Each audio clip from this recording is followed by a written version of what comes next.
প্রয়াগরাজ কুম্ভে এখনো পর্যন্ত বহু মানুষ স্নান করেছেন, আরো অনেক মানুষ স্নান করতে যাচ্ছেন। কিছুদিন আগে একটা বড়সড় দুর্ঘটনায় বহু মানুষ প্রাণ হারিয়েছে। এটা দেখে আমরা সবাই যেমনি মর্মাহত, তেমনি পাগাও খুব গভীরভাবে মর্মাহত, এতগুলো লোকের পদপিষ্ট হয়ে মারা যাওয়ার জন্য।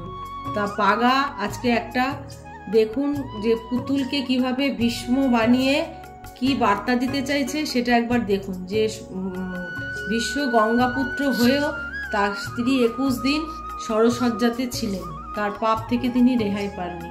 কাজেই সংসার জীবনে থেকেও ভগবান ঈশ্বরকে ডেকে পুণ্যার্জন করা যায়। পাগা আজকে একটা পুতুল বানিয়ে সবাইকে এই বার্তাই দিতে চাইছে। সবাই ভালো থাকবেন, সুস্থ থাকবেন।